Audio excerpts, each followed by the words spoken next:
Hello, I'm Beaver Felton for Super Chops for Bass, and welcome to Beginner Bass Part 1. We're going to cover a lot of fundamental topics having to do with playing bass, obviously, today, such as learn how to string the bass properly, learning how to tune the bass both by ear as well as by using a tuner. That's super important, and I'll demonstrate that shortly. Also, it's important to know how to play with a metronome, and I'll show you why and how to do that in a short time. Now we're also going to look at learning the anatomy, or the parts of the bass. I'll just go over the different things so you see how they work and why they work and what to do with them. We're going to talk about setting up tone on your guitar as well as your amp. Even though that's a subjective thing, I'm going to give you at least some good starting points for getting a good sound. Okay, we're going to look at the notes on the neck. I'm going to give you a method by which you can learn all the notes on the neck if you just follow this method and invest a little bit of time each day into doing that. Now, I'm also going to go into such things as rhythmic theory, time signatures, explain that, rhythmic values, note values, and phrasing like staccato or legato. And we'll talk about that in a bit. Now we're also going to look at harmonic theory. In other words, I'm going to teach you major and minor scales, the fundamental building blocks of a lot of different music, including harmonies and chords, and et cetera, et cetera. Now we're going to look at proper left-hand technique, positioning and angles, not like this, but like this, and also the right hand. And then we're going to look at technical development exercises. First the left hand, then the right, it's over here, and then coordinating the two together. And now also you're going to pick up a certain amount of ear training during a couple of these different things that we're going to talk about today, such as, well, there's several different things that'll kind of cross over and help you develop your musical ear without it being very painful. Now, we're also going to look at setting up a practice routine, and this is super important. I'll go into it later, and the deal here is that it's not just that you practice, but how you practice and what you practice. So that's something to really pay attention to. You're going to pick up a certain amount of terminology today during the course of the videos. You hear me refer to things in a musically literate way, which is important. Let's see, more along the lines of neck visualization, if you will. You're going to start seeing and hearing the difference in the minor and the major intervals. Let's see, I'm going to go through my equipment in just a minute, but first let me say that the last part of the video, which will probably be the most fun actually, is where everything else comes together. The proper technique, the feel, the time, you know, playing with a good sense of time, playing with proper technique and fingering and phrasing properly. And you're going to have the opportunity to play in a group scenario, so you don't have to, I'm sure your goal is not to sit at home and play with yourself, because if that's the deal, then you wouldn't care about joining a group or whatever. And I'm taking it for granted that you do want to join a band. And this is much different than sitting in your living room playing, you know, along with a stereo or playing scales. So you're going to have the opportunity later, as I teach you the bass patterns, to play along with this drum machine and this guitar player. So let me go ahead and introduce Angelo Giannotti. You saw him on the opening jam. Angelo has been on all the Super Chops for Bass videos, past, present, and probably future, and is going to be coming out with some of his own videos called Super Chops for Guitar. Now, also, he, and this is very noteworthy, I think, has been selected by Mark Varney of Legato Records to appear on an upcoming CD. It's going to be released after the first of the year, hopefully '94. And it features Alan Holdsworth on the cover. I think it's called, what is the name? Guitar on the Edge, Part 6, or Number 6. And Angelo has been selected to be on there with a number of noted guitar players and up-and-coming guitar players like him. Now, having said all that, let me go through my choice of gear real quick, and then we'll move on with the lesson. Okay, basses. I use Carvin 4, 5, and 6-string basses. Here's a 6-string fretted, for example, and then the blue one is a 5-string fretless. You might see fret markers, but it is in fact fretless. These basses sound great, they play great, they look great, and it's a good value for the money. Now, GHS strings. I use normally boomers or super steels, and usually light gauge or even extra light, and sometimes medium, depending on the application and the bass that I'm using. What I recommend to beginners, and you're going to love the way new strings sound, even though these are starting to get kind of dead actually after the jamming we've just done, is light gauge boomers. It's very easy to push down. If you want it sometime to go to a heavier gauge, you can move up to medium or medium light. On the other hand, you can go to extra light if you're a real wimp like me. Okay, let's look at a couple of devices. This is called a hip shot, and a million guys have these, including all my students. And basically, it just lowers the E string to a predetermined note, like a D, which is very commonly used. And I'm not going to really go into that too much. It's not fundamental to learning the instrument, so we'll save more demonstration of that and application for an intermediate lesson. Same thing with the Kahler Wanglar, which is just like a guitar player has. I use these on some solo things. I don't think I used it in the opening solo. But once again, this is not really fundamental to a beginner bass player, but it might be something you want to check into at a later time. Now, let's move on. Tuners. I'm going to show you the reason you need to get a tuner. This is a Sabine tuner, and this is really cool. This is the rack mount unit, and I've decided to use this. This is what is normally in my rack, even though this is the one that I recommend for beginners. Well, the main reason is because it's a lot more affordable. Although these two units have the exact same technology, or insides, I guess, which leads me to the question, why does one take up a lot more room? I don't know. But in any event, I'm going to demonstrate this in just a few minutes and show you why and how to use a tuner. And that's the one that I recommend for most beginners. Metronomes. I use Sabine metronomes also. Both these are Sabine.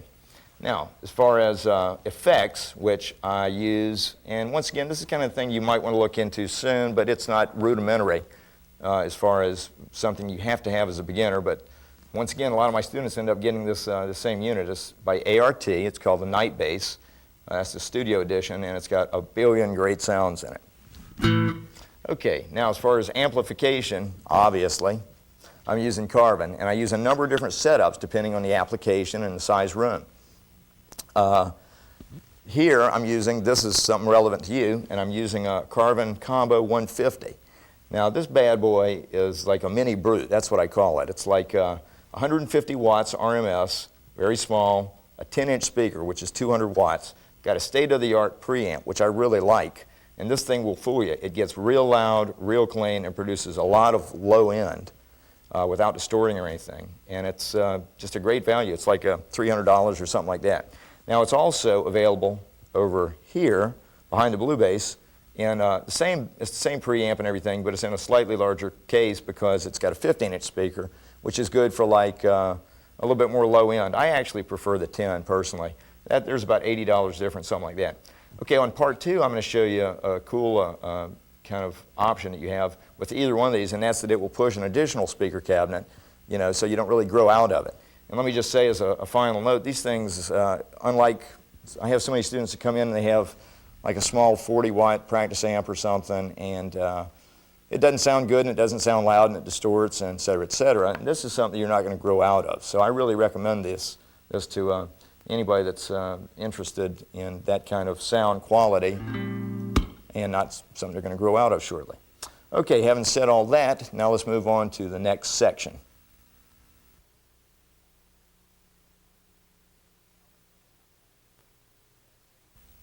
Now let's look at how to string the bass. First, you got to have a bass and a string. Lay the bass flat or somewhere like this, or in a bed or a table or what have you. First thing, obviously, you got to do is secure the string down to the bridge. Now the Kahler has kind of a notch, so you got to kind of keep a certain amount of tension on it as you pull it down to this end. Now, at some point, you're going to need to cut off probably some of the excessive string length. And as you can see, I'm going about 3 or 4 fingers, or maybe 3 inches beyond this tuning post. That's a good rule of thumb. Cut off the rest, dispose of it like that.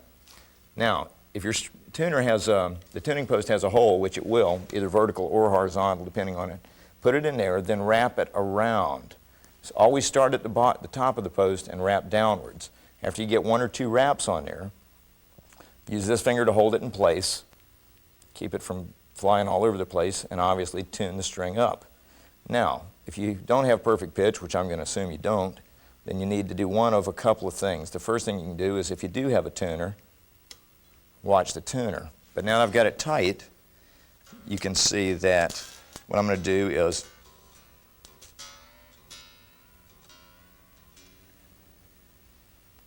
turn the amp on. Now this will give you kind of a good demonstration of the tuner, as a matter of fact. 2 for 1. Okay, this tuner, like I said, is easier to see than the smaller floor mount unit for video purposes, so I'll be demonstrating that. But they both have the same controls, and they work identically. So if you do have a tuner, as you can see what's going on, you have a row of LEDs there's 12, one standing for each note of our tonal system. And when you play the note, you will see that A, what note it's closest to, that's showing that this is close to a G. However, the lights up here indicate that I'm sharp. It even says it on there. Now, if it were flat, obviously this light would be on. This is the in tune light. Now, what I'm going to do, you won't see it yet, but I'm stretching the string out a little bit. And as you can see, as you get closer, the blinking gets a little bit slower, indicating that you're very close to being in tune. Okay, now the string is in tune with a G, so you can see how the tuner works. There you have that. However, now what you have to do is going back to the bass, you're going to have to stretch the string out. This is mandatory, and it's true with guitars or basses, so don't be alarmed if you tune it up and it seems to go flat several times. This is to go ahead and get that out of the way, so to speak. You can hear that it's gone a little bit flat. Now, personally, it may look a little bit aggressive or abusive, but it's something that I do, and it's not going to hurt the string or the bass. And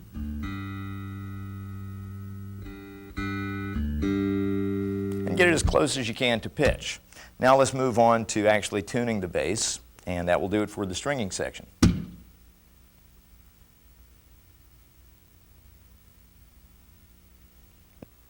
Okay, let's look at tuning the instrument.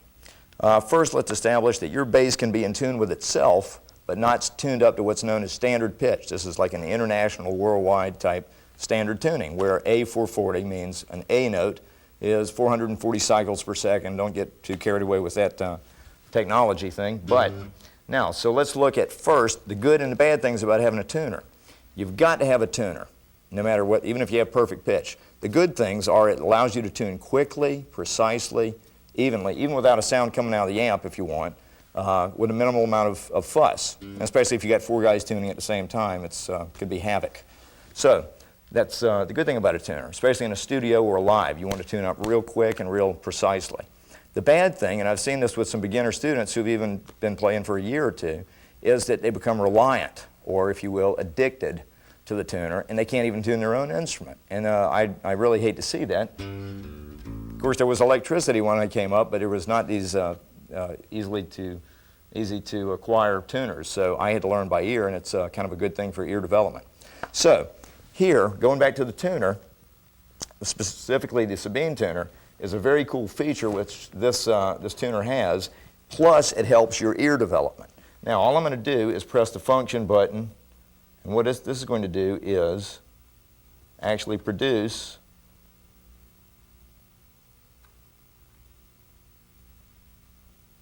as soon as I set it on the right function, it's going to produce a given tone. Okay, that's an A. So what I'm going to do is tune, well actually let's go down to G. And that's the good thing about this tuner also, is that it has all the notes in our tonal system. Here's the way I recommend you do this. You hear the tone. Now if you have a piano also, you can do that, because pianos are normally tuned to pitch. And get as close as you can first by ear. Once again, this is good for ear development. At that point, you can plug back into the tuner. I'm going to show you how to do this and use the method which I outlined a little while ago, and fine tune it. And as you can see, I'm a little bit flat. And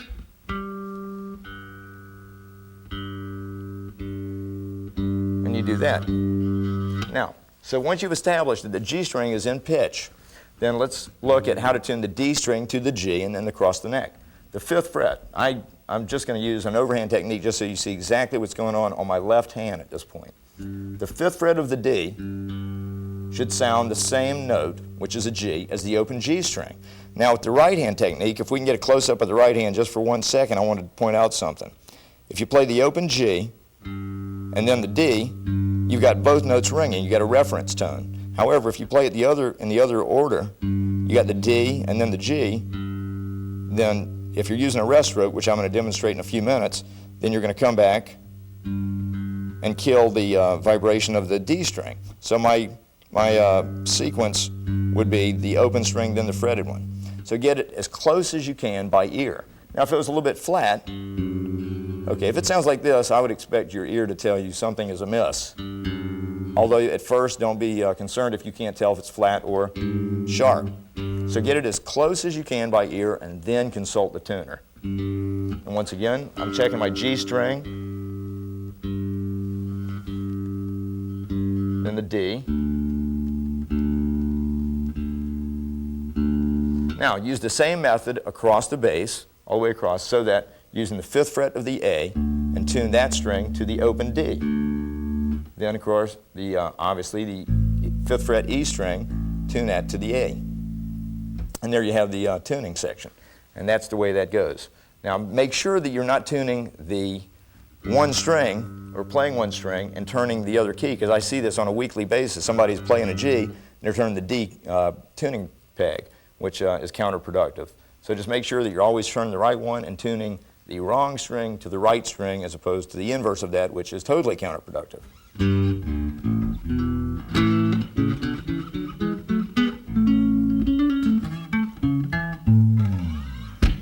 Okay, now moving on. What we're going to do next is, as I consult my outline, is the anatomy of the bass, that is. Now, as we move in this direction, down here, what a cue. We're going to look, obviously this is the headstock. These are the tuning keys. We already covered the tuning post. This is the nut, and your nut is the last thing that the string passes over at the end of the neck. This, obviously, is the neck. This is the fingerboard that you're playing on. Now, down here to the body, self-explanatory. Now here's your bridge, and no matter what type of bridge configuration you have, you're going to see separate individual string saddles, one for each string. Now these will move in 2 different directions, forward and backward. That's for intonation, but don't worry about that right now. But as far as setting the action, which I want to give you just a little brief description of, it will have another screw, or it might be an Allen wrench, or it might be a flathead. It varies with every bridge, actually, to lower or raise the action. Now, if your bass is hard to play, if it feels like the strings are really high, you might want to take the screwdriver and try lowering it just a little bit. Then tune the string back up to pitch and play every fret. Make sure that every fret produces a good solid note all the way up, etc., etc. Now, what you want to avoid is that kind of sound. If you're using proper left-hand technique, which I'm going to talk about in just a minute, then you should get a nice solid sound as opposed to that. However, if you're using good technique and you still get, then your string's probably a little bit too low, in which case you can do the opposite, raise it back up. Now let me just go ahead and interject this, and that's that you definitely need to find a good local guitar rep, or a reputable guitar technician or repair guy. And that's for repairs, modifications, or routine maintenance. Find out somebody that you can take your bass to for any of the above. Okay, let's move on. The pickups, nothing more or less than the microphones. Picks up the sound of the bass, transmits it to the amp, then to the neighbors.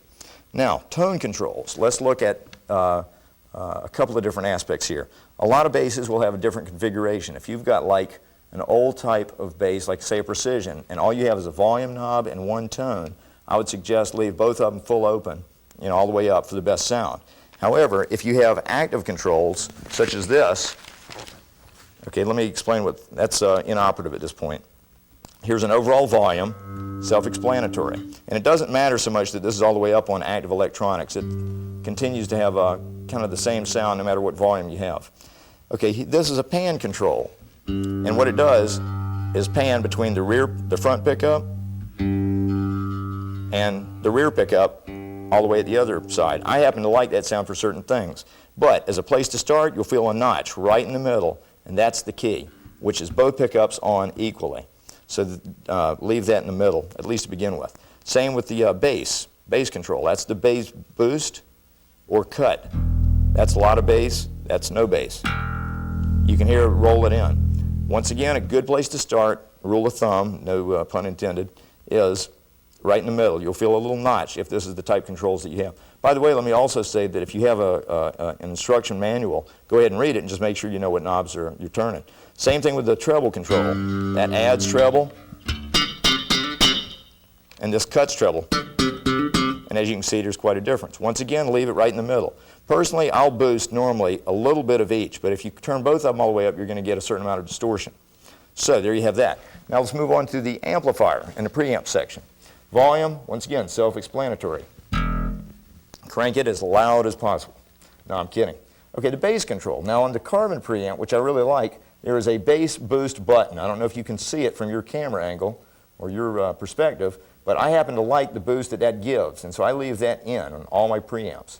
The knob I leave pretty much flat, or for subtle changes, I'll add a little bit or take a little off.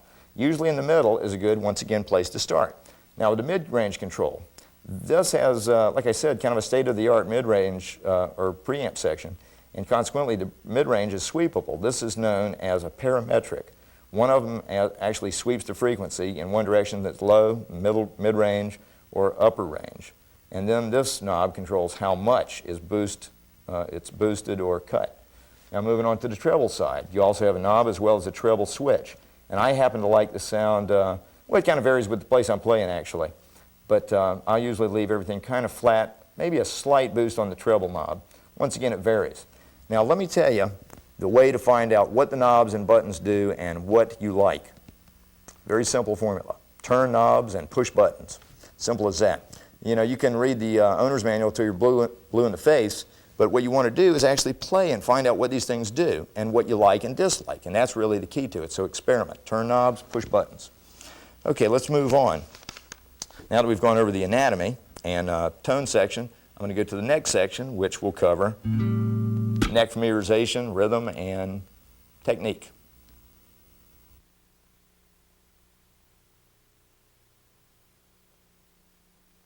Okay, now let's learn the notes on the neck. First, let's establish there's 12 notes in our tonal system, A through G sharp.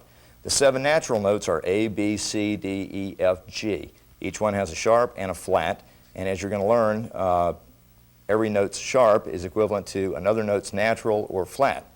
Don't let that confuse you because I'll explain in just a minute. Okay, we're going to learn the 7 natural notes, A through G, on the E string, from the open string up to the 12th fret. Okay, let's go ahead and also establish that for the most part, and if you use this as a formula, it'll always work. The 7 notes, the 7 naturals, have a whole step between them. Now on the neck, a whole step is 2 frets. In other words, like from the 5th to the 7th fret, or in the opposite direction. The name of that interval is a whole step. A half step is 1 fret, like that. Now, if we establish that most of them do have a whole step, or 2 frets between them, except for 2 pairs, and that is the E and F, let's call them next door neighbors for simplicity's sake, and B and C. Now let's look how that formula applies on the E string, and you'll see that it holds true. Okay, starting with the open E, or the 0 fret, same thing. E, F, G, A, B, C. Once again, those are right together. D, E. And that's where everything starts over. If you're ambitious, which I hope you are, take that same formula and continue it up as far as you can on your neck. E, F, G, A, B, etc. Now, don't only look at it and recite it forwards, do it backwards. E, D, C, B, A, G, F, E. Same thing holds true for the A string. Let's check it out. Same formula. A, except of course you're starting on an A note. A, B, C, D, E, F, G, A, G, F, E, D, C, B, A. Now, learn what I've just taught you. Go over it every time you pick up the bass. Call the note, look at the fret. It's a matter of recognition, and repetition is the name of the game. That's how it commits to memory. Now, your homework, should you decide to accept it, is learn the same thing on the D and G string. Now, I'm going to let you do that on your own using that same formula of whole steps and half steps with the natural notes. Now, let's look at sharps and flats very briefly. If this is an A, 5th fret E string, an A sharp is 1 fret higher, which is the same as a B flat. There's a B, there's a B flat. So those notes are called inharmonic equivalents. Same note, but different names depending on the key signature. Okay, now let's look at an A flat. Always 1 fret lower than the natural. A natural, A flat. And there you have flats and sharps. Okay, now let's move on to using the metronome or a drum machine. I'm going to use a drum machine today. It'll be easier for you to hear on video. But first, let me show you the metronome that I recommend to my students. And it took me a long time to find one that I actually liked. This is the Sabine. And first, let me say that, let me tell you the reason for using a metronomic device, be it this or a drum machine. You need to establish your sense of timing. Timing, well, first let's look at tempo. Tempo, by my definition, is the ability to play something at a given pace or rate over a certain amount of time, like for a minute or two or what have you, without speeding up or slowing down. Timing, I consider to be something a little bit different, actually, and I look at that as being more like precision. For example, say if I wanted to play, and you should be able to hear that, right along with that, that would be good timing, accurate. If I were playing behind the beat or in front of the beat, that would be poor timing. So I kind of correlate timing to accuracy. Now, the other reason, there's actually two more reasons. One is to get used to playing with a click. Because even if you have a good sense of timing by yourself, if you're in a studio or when you go to work with a drummer, which you will shortly, then you need to be able to follow somebody, whether it's a click track or a live drummer or a drum machine. The other reason I'm going to reserve for part two because it has to do with technical improvement, and that's a little bit more progressive than I want to get at this point. So this metronome, getting back to this, the Sabine, obviously you got an on-off switch, and this one, you probably can't hear it that well, produces a good clear tone for click. Now to boot, it also has a light in the event you're deaf, which you ought to get out of the business if you are. Just kidding. Now the other thing to boot with this is that you have an A440 tone, which is kind of cool, and once again good for tuning. And you tune your A string to that. In any event, always, always, always play and practice, whether it's licks, songs, patterns, scales, exercise, always play with a metronomic device. Like I said, today I'm going to be using this. Now let's get into time signatures. Common time is known as 4/4. Watch it. Okay, first let me explain time signatures. When you see a time signature, if it's C, that means 4/4, which is the most common time signature, hence the name. For example, that means there's 4 quarter notes. The top number means how many there are per measure. The bottom shows you which note gets the count. So if it's a 4 on bottom, it's the quarter note. If it's 2 on bottom, it's a half note, 8, eighth note, 16, blah, blah, blah, blah, blah, etc. So 4/4 means there's 4 quarter notes per measure. Just for hypothetical correlation, if it said 15/16, then that means there's 15 16th notes. And if you listen to Yes, you'll hear that kind of time signature sometimes in a measure or a pattern. So there you have it. So let me show you how to count and get a feel for 4/4. What I've got is an open hi-hat on 1. And you need to establish this sense of timing. 1, 2, 3, 4, 1, 2, 3, 4. When you listen to a song going down the street or whatever, always try and pick up where 1 is. And I've seen students that could count 1, 2, not very good. But if you work on it, if you do develop that, then it's mandatory. It's as necessary as knowing if that's in tune or not in tune. So let's look at this. First, I'm going to give you some note values. A whole note is equal to 4 quarter notes and would be played as follows: 3, 4, 1, 2, 3, 4, 1, 2, 3, 4, 1, 2, 3, 4, etc. Half notes are half as long. This is pretty logical mathematically, and last for 2 quarter notes, such as 1, 2, 3, 4, 1, 2, 3, 4. Quarter notes are played predictably 1, 2, 3, 4, 1, 2, 3, 4. Now we're going to get into subdivision. This is where eighth notes, and there are 8 eighth notes in a measure of 4/4, 2 eighth notes per quarter note. They're counted as follows: 1 and 2 and 3 and 4 and 1 and 2 and 3 and 4 and etc. And they're perfectly subdivided halfway between each quarter note. So there you have that. Now let's look at one thing about phrasing before we move on, and that is, let me give you these terms also. Staccato means a short note, such as if I were playing quarter notes and it had a staccato or that type of designation to it, it would be played short notes, as opposed to legato, which is where the notes are held. They're no faster or slower, they're just held for a longer duration.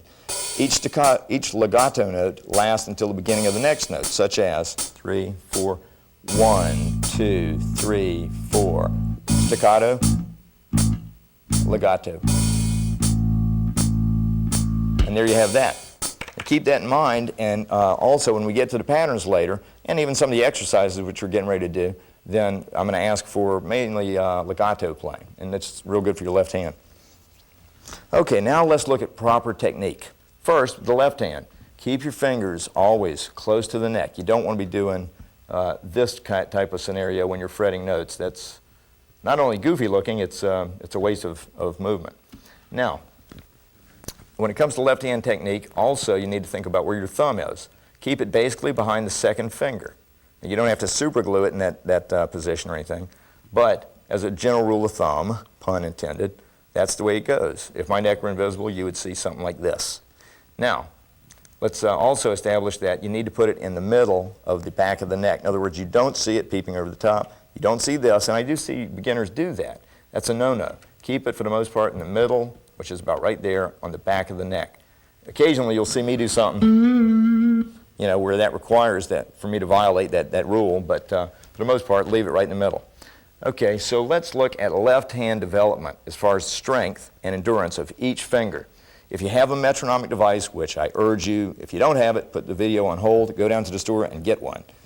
Come back and do this. It's going to last for 16 beats. If you don't, set yourself in front of a clock or something and hold it for 16 seconds, if you will. And what I want you to do is fret it very close to the middle of the fret, not on the fret wire, pretty much between them, so that you get a good solid note like that. And also, if you're not pressing down hard enough, you may get that same effect.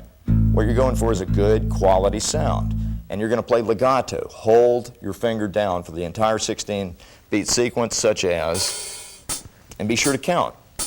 1, 2, 3, 4, 2, 2, 3, 4. Hold it down. Pretend you didn't see my thumb peeking over the top there. Okay, then go to the second finger.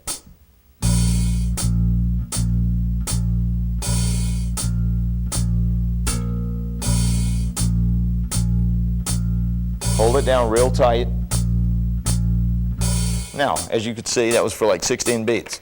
Your homework, obviously, is to go ahead and do the same thing. I'll save tape time with the third and fourth. Don't neglect those, because a lot of beginners and novice players do end up doing that. And these are your weakest and least coordinated fingers normally. So do the same exact thing with the third and fourth fingers and hold it down for the entire duration. Really helps develop the strength, the touch, and the endurance. Okay, now let's up the ante, so to speak. 4 notes per string. Call it the 4x1. 4 fingers, 4 notes, 4 frets on one string. Check it out. 2, 3, 4. When you get up to the pinky, repeat the high note. Always count. 2, 3, 4. Repeat the low note. 1, 2, 3, 4. 1, 2, 3, 4. Do it all the way across the neck, which is the next step we're going to take it to.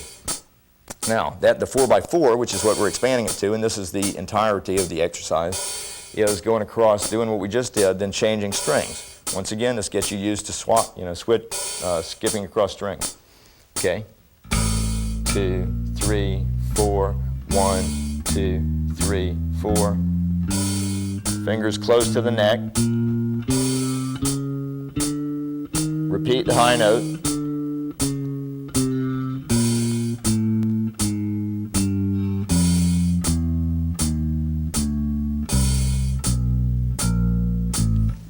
Okay, for time's sake, obviously I've only done it once. You need to do that exercise at least a minute. At least a minute, just non-stop, and stay right with the click. Now, let's move to the right hand and look at proper technique. Let's establish several things. You have to anchor your thumb somewhere. This is a no-no, this is a no-no, that's a no-no.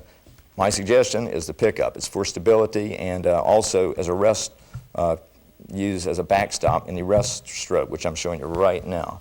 Let me angle this a little bit. When you're playing on the E string, for example, just for now, I'm going to, with the left hand, don't even think about looking at it yet. You can do it with the open string, but just so we get some left hand use while we're doing a right hand exercise, fret the 5th note, which is an A note. So it should sound like that. Get used to doing your upstroke like that, not up like that, and I see people do it all the time. You want to use a rest stroke across the E onto the thumb.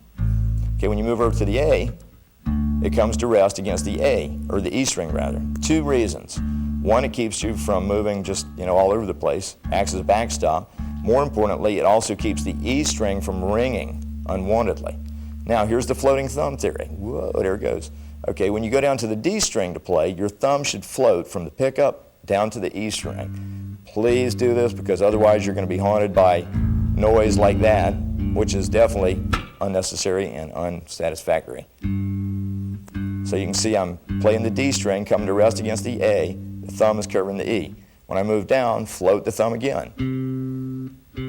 G string, coming to rest against the D. The thumb, when it's on the A, it inadvertently is also killing the E string. So that's the floating thumb deal. Let me show you an exercise. Just hold it right where you are. And this is the exercise. I'm going to slow this down a little bit to get used to A, rest strokes, and B, floating the thumb. 4 notes per string, 5th fret on the left hand. 1, 2, 3, 4. 1, 2, 3, 4. Float the thumb. 2, 3, 4. Float. 2, 3. Repeat the high note. Float. Float.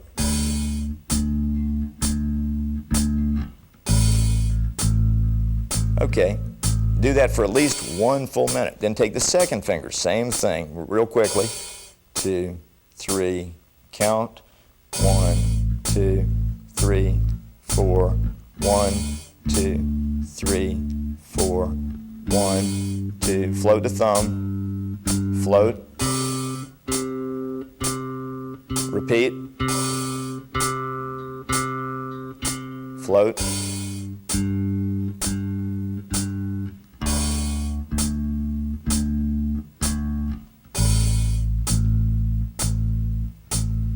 Okay, once again, keep in mind at least 1 minute per finger. This also helps develop the strength and the endurance and precision, which I wasn't exercising very well because I was trying to talk and look at notes and everything else while I was playing.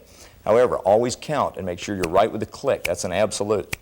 Now, let's look at one more thing with the right hand. There's a close-up, and that's getting used to alternating the 2 fingers. And it should sound like this.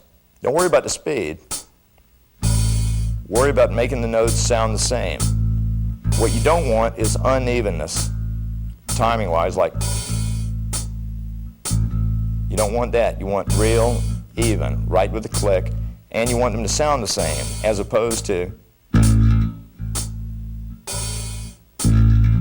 you don't want that. You don't want certain notes to sound accented or pronounced. You want them to sound the same. Some people would even say try and make each finger sound like the other one, if that makes sense. You can go ahead and use that. Do it on each string. And that's going to help both your technique and your sense of timing. Okay, now let's look at putting both these exercises together.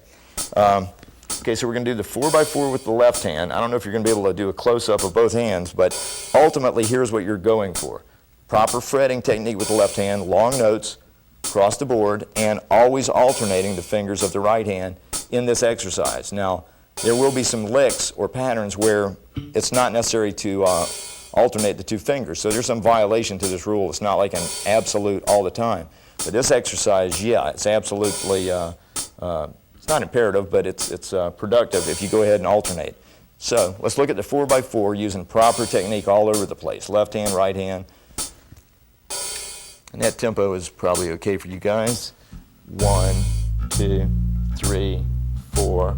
1, 2, 3, 4. Float the thumb. Alternate fingers. Float.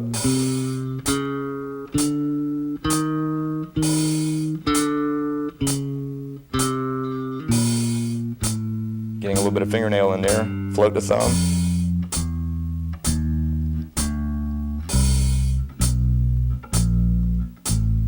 Once again, the things to concentrate on are evenness. You heard a little bit of fingernail in there on my second finger. Evenness of tone with the right hand, staying with the click, using the proper left hand technique, legato notes, and always alternating the right hand fingers, using upstrokes, using rest strokes, and floating thumb. I mean, am I asking too much? in any event, and that's the way that goes. Now let's go on, and I'm going to give you some scales, patterns, and some practice routines, and that's coming up right after this.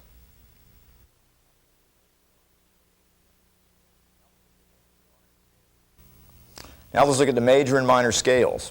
First, I want to show you the construction, and to do so, I'm going to show you the intervallic sequence on one string. It's easier to see that way, then I'll show you the more logical position to be playing that in.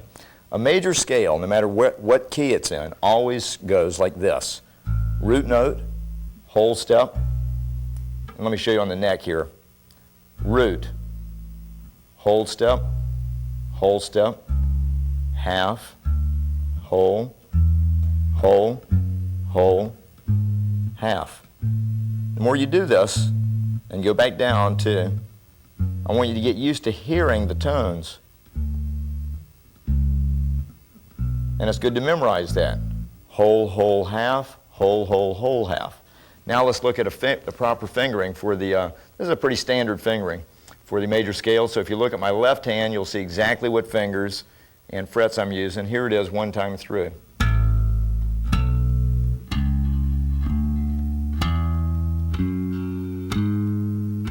When you get to the top note, once you're doing it with a metronome, repeat the high note and the low note just to keep it in 4/4. I want you to check it out. And also we're going to be using different combinations of the left hand fingers. So if you'd like, just on each string, just as a little miniature exercise, you might use this. As you can see, 5th and 7th fret, 2nd and 4th finger. You're going to have a tendency to want to use that. Don't, trust me. So you might just go back and forth, getting used to that fingering.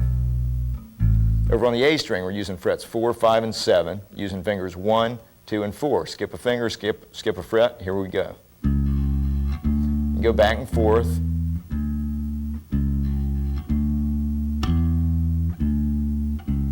Okay, now on the D string, you're changing slightly, and you're probably going to confuse this. Most people do at first, these two strings. You're using frets 4, 6, and 7, fingers 1, 3, and 4. So you're changing the finger and fret that you're skipping. Here we go. Go back and forth, just as an exercise. Now when you glue these things together, what you have is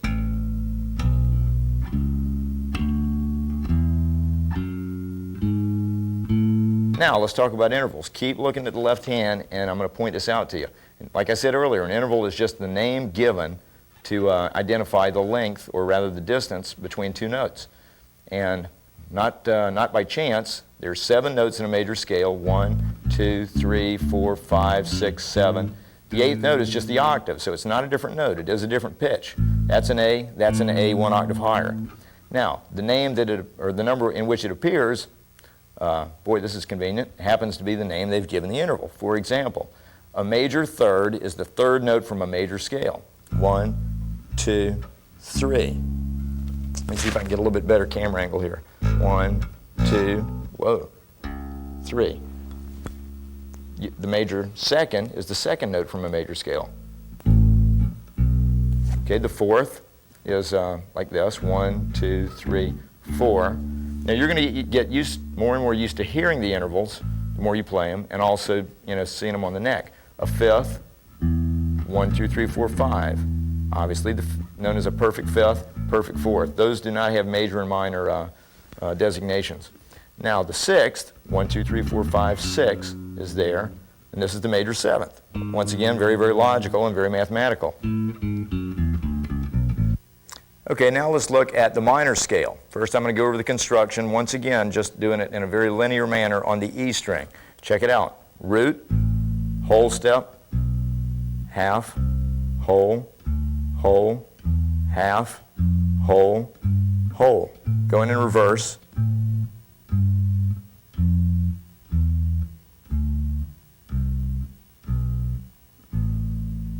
Okay, the thing to remember is that when you take that sequence of intervals, it doesn't matter where you start, it's always a minor scale.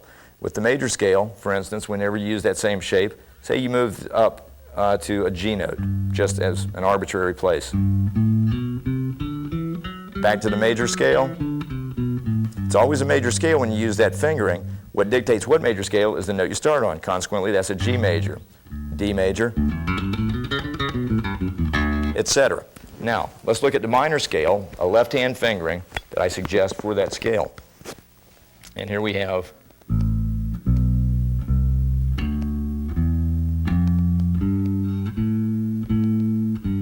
you can pretty much see exactly what I'm doing,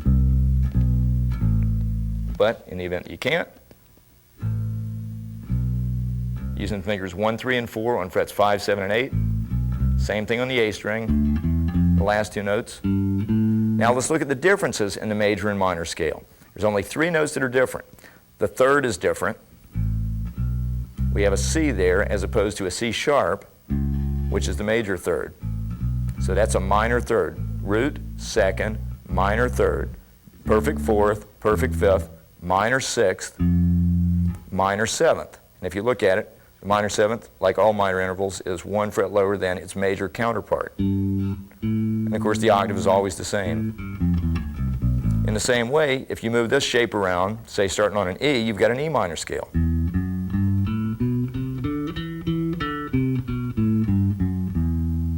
there you have that. Now let's go on and do some patterns along with the drum machine and Angelo.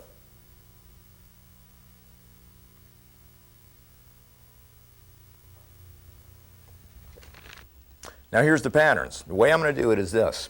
Angelo and I, and the drum machine, 3-piece, are going to go through the pattern like one time through the whole chord progression. In this first example, it's going to be a C major 1, 4, 5 progression. That'll make more sense to you as we go along and as you progress musically. The chords are going to be C major, F major, and G major. Now keep that in mind because it'll make more sense later.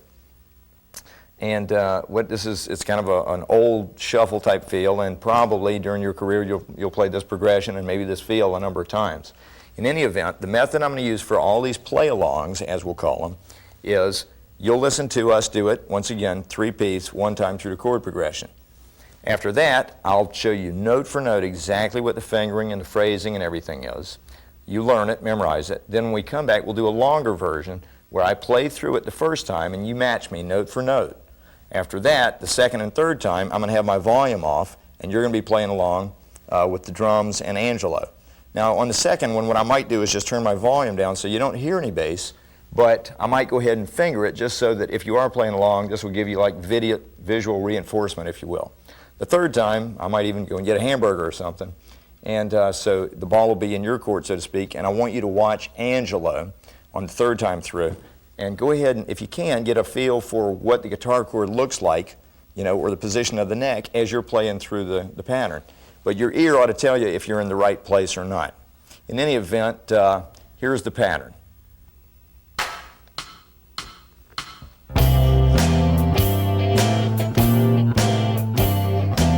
This is where my career is right now. If Mark Varney or Mike could see me now.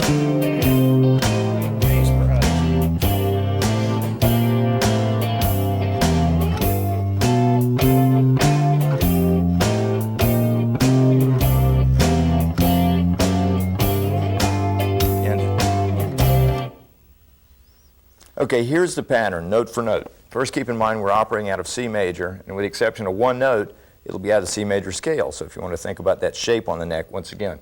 Here's the notes. Let's take them 4 at a time. You're starting on the 8th fret. Start on the second finger of your left hand, 8th fret E string, which is, as you should know by now, is a C major, or C natural. Now here's the pattern. That's the first 4. The next 4. Okay, that's the entirety of that one pattern. We play that twice, and Angelo is on a C chord at that point. So we're going 1, 2, 3, 4. Repeat the pattern. 1, 2, 3, 4. 1, 2, 3, 4. Now be aware that that's the last note of the pattern, not the C. You don't return to that unless you're repeating the pattern. Now, let's so we're talking apples and apples. Let's consider that the first position of this pattern.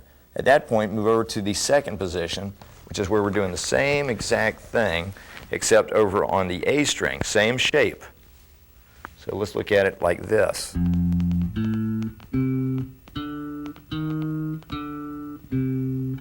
and the tablature and the notation will further verify what notes I'm playing. Then you do that once in the second position, move back to the first position and play through it once, such as. Then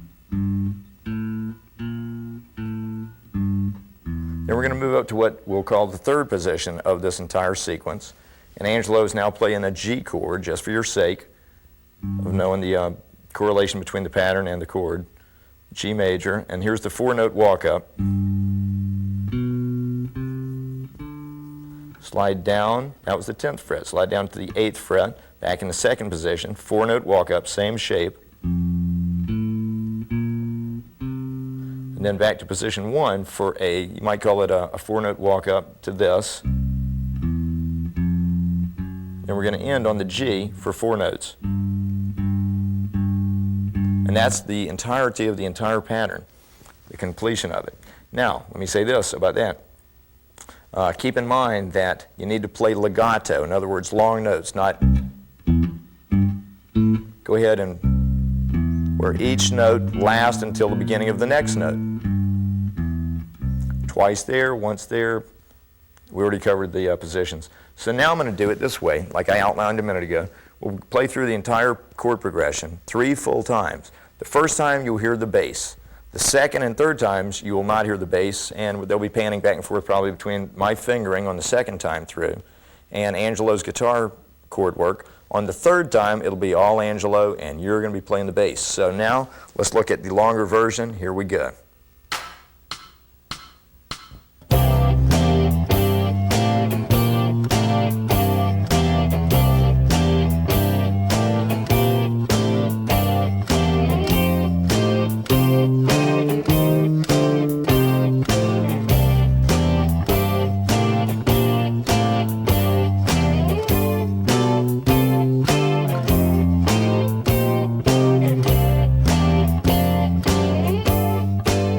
Take it away.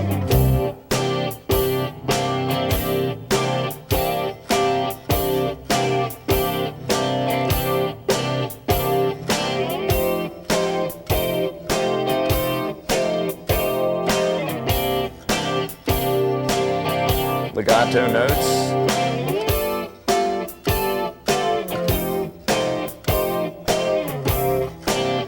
Now it's all your own.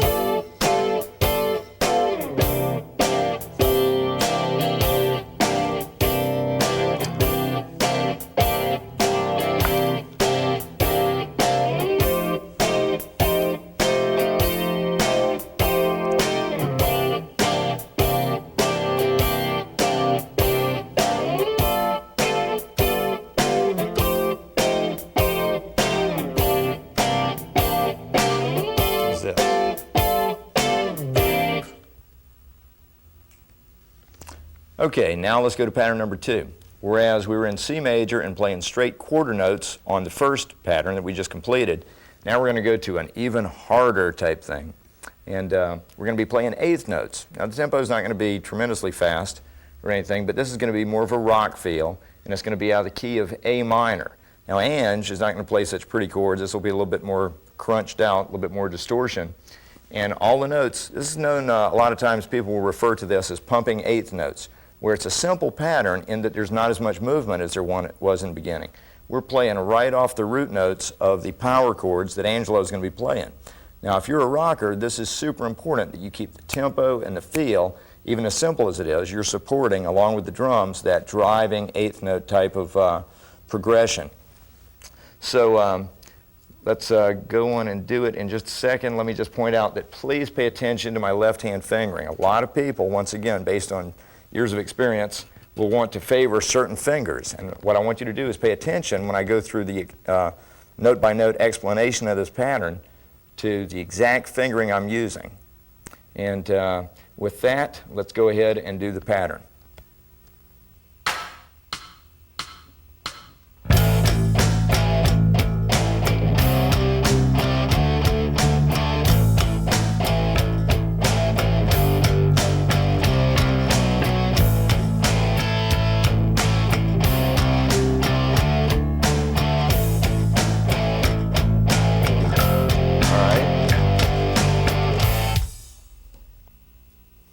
Okay, now all the notes out of this pattern come from the A minor scale, and you can see that, and I'll point that out as we go.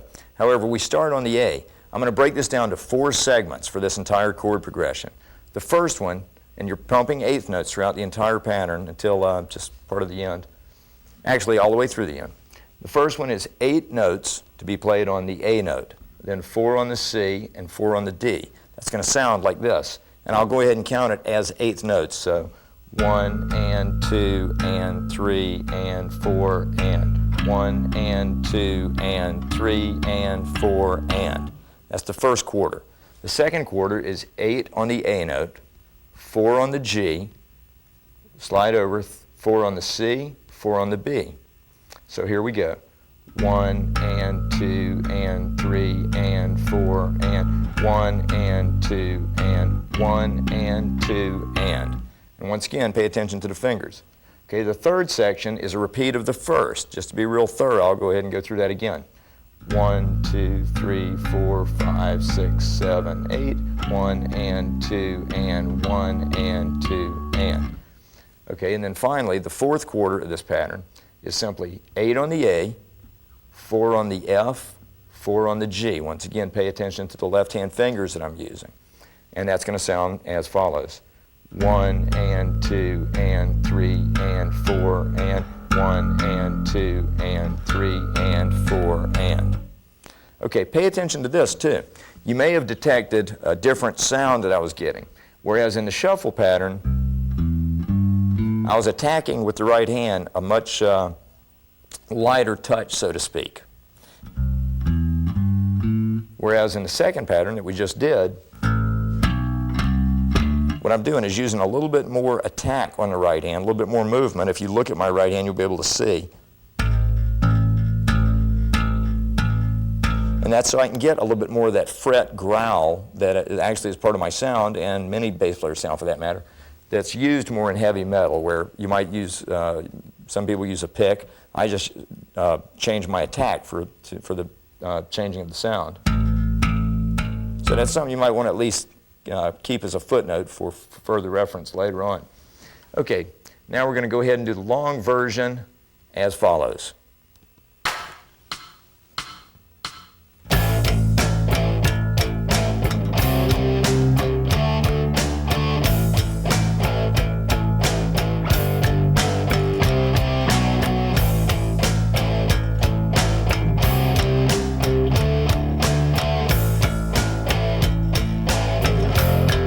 Going.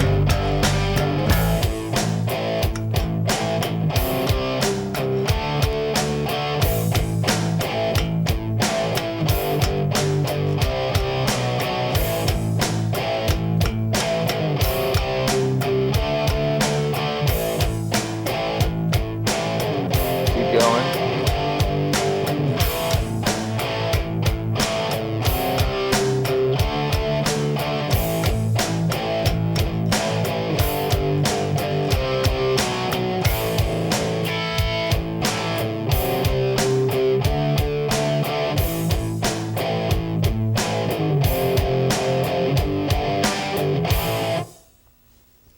Okay, now that's going to end the pattern section.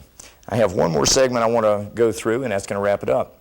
And this is very, very vital. I want to talk to you about practice habits.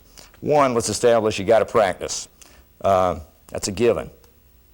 The more you practice, the better you're going to get, to a degree. Now, the old cliche, the more you put into it, the more you get out of it, that definitely holds true also.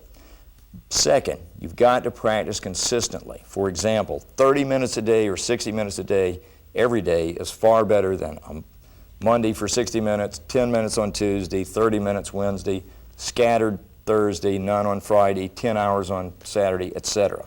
So you need to try and set up a certain regiment or routine that you actually stick to. Another thing is staying focused. Maybe go in your room, take the phone off the hook, and have somebody screen your calls, and really concentrate on what you're doing.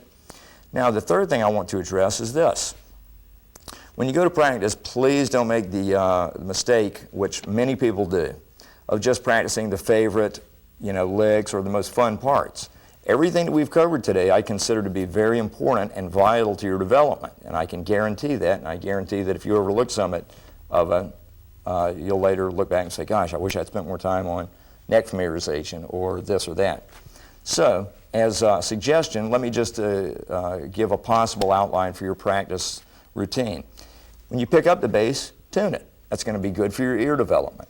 Now, as a footnote, let me tell you what I used to do, and this is way before tuners were around, or at least before I had one. I would, at the end of every practice segment, or whenever I was jamming or whatever, I would detune each string, just a little bit flat or sharp. This would force me, for when I pick the bass back up, to tune it, which is real good for ear development. Repetition, once again, is the name of the game. The more you do it, the better you get. So, you might start out by tuning the bass and double checking it. Okay, the next thing you might want to do is definitely, whenever you pick up the bass, go through the neck familiarization exercise or method that I showed you earlier on in the video. Go through it frontwards and backwards, like I said before, call the notes, look at the locations. Next, you might go to the technique exercises. These also serve as a real good warm-up, all the way from the single finger things, all the way up through the 4x4, the right hand. Oh, the other thing, always practice with a click. If you haven't gotten a metronome by now, once again, as soon as the video is finished, go get one.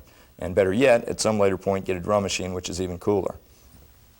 Now, next you might go through the scales. Memorize those scales. The more you do it, the more your ear gets in tune with the intervals and hearing it, and the better you get at visualization as far as seeing the intervals, major, minor, perfect, and or the scales. Do them in a lot of different positions so you really get to know that tonality of that scale.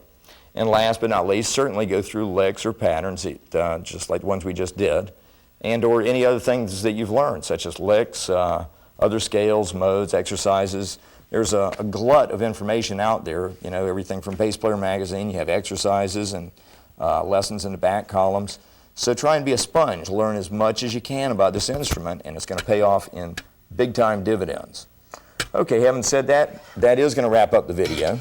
On part 2, I'm going to do kind of a continuation or an expansion, if you will, at an advanced level of all the topics we covered here on part 1, plus a bunch of new things, which I'll go into on that.